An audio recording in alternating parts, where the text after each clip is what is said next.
Good evening, my Taurus, my Tauri, my Minotaurs in the maze, my bulls, my just stubborn hedonists. I love you all.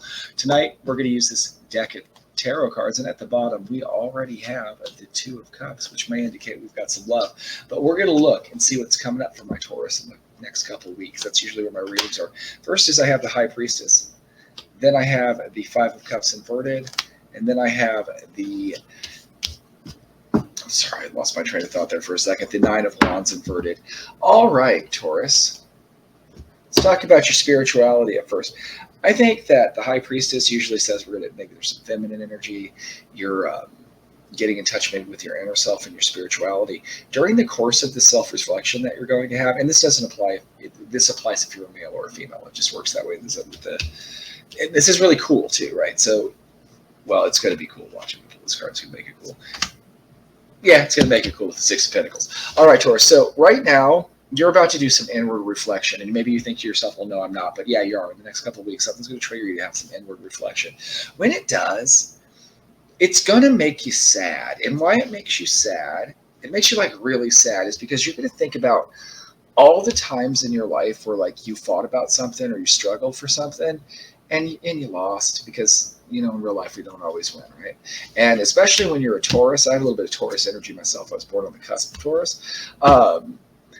You don't like losing, right? We got that. But what's cool about it is you come out of it, and it really just kind of makes you it's a new perspective. You become a more giving person from it. You're a little bit more rose, but when you're done, you come out and you're more charitable. I'm gonna pull one more card, and you have this makes sense. The Queen of Swords is typically it's gnosis through adversity, right? Like the Queen of Swords is a tough chick.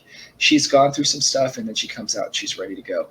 You're gonna like inwardly reflect. I don't really care for the shadow working kind of thing going on, but that's almost kind of like that. You're gonna fall on this path. You're going to get it in your consciousness. You're really unlock that feminine spiritual energy.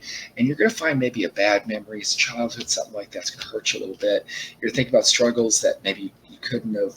That's really what it comes, even more than memories. It's all the times that you struggled and you didn't win, or you're going to feel bitter about it, right?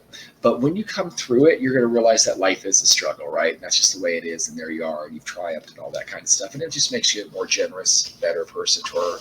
Taurus, I cannot speak. This is not the best, most fun reading in the world, but this is a good thing for you. Like we all need to kind of, sometimes we have to have a good cry, have to get our feelings out or whatever we need to do. And I think that's going to come up for you in the next couple of weeks. But when you get done with it, you gotta, I like to say people are a better person when they go through something because we're all just people living our own lives and stuff like that. But you're going to be a different kind of person, and it's going to be in a good way. You're going to have more of yourself to give to others. So look forward to that, Taurus. In the meantime, I cannot talk, sorry.